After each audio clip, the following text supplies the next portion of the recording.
সময় কখনোই সোজা পথে চলে না, সে এক চক্রাকারে ঘোরে। এক যুগ আসে, আবার তা মুছে যায়।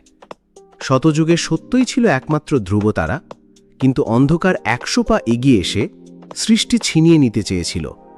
হায়গ্রীব বেদ চুরি করলে ব্রহ্মা দিশেহারা হয়ে পড়েন। তখনই বিষ্ণু আবির্ভূত হন মৎস্য অবতারে, বেদ পুনরুদ্ধার করে সৃষ্টি রক্ষা করেন।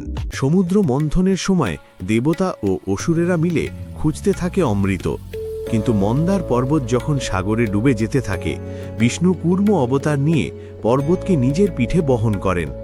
এরপর হিরণ্যাক্ষ পৃথিবীকে পাতালে টেনে নিলে বিষ্ণু রূপ নেন বরাহরূপে এবং ভূমিকে উদ্ধার করেন।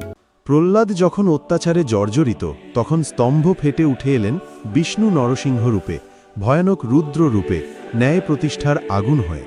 বলি রাজা ছিলেন ন্যায়পরায়ণ, কিন্তু তার গর্ব ছিল সীমাহীন। তখনই বিষ্ণু বামন রূপে আসেন, ছোট একটি ব্রাহ্মণ বালকের বেশে, এবং ৩ পা চলায় তার গোটা সাম্রাজ্য দখলে নেন। যখন ক্ষত্রিয়রা নিজেদের ধর্ম ভুলে যায়, তখন জ্বলে ওঠেন পরশুরাম, এক ঋষি যিনি রণকৌশলেই অন্যায়কে জবাব দেন। ধর্মের মানে যখন হয়ে ওঠে শুধুই জয় আর যুদ্ধ, তখনই আবির্ভূত হন শ্রীরাম, যিনি জীবন্ত আদর্শ, প্রেম, ত্যাগ ও করুণার পথে ধর্মের ব্যাখ্যা দেন।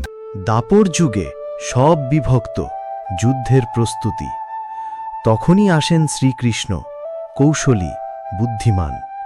তিনি অর্জুনকে দেন গীতা, এক চিরন্তন জ্ঞানের আলো।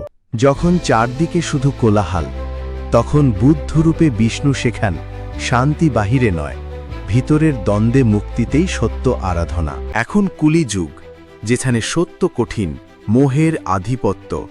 যখন চেতনা ঘুমিয়ে পড়বে, তখনই বিষ্ণু আসবেন কল্কি রূপে, শেষ আশার আলো হয়ে।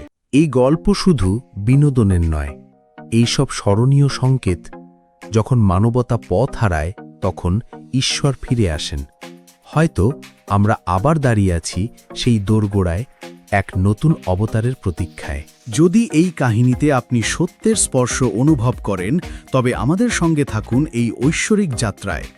সাবস্ক্রাইব করুন এবং চলুন খুঁজে ফিরি সেই চেতনার জ্যোতি।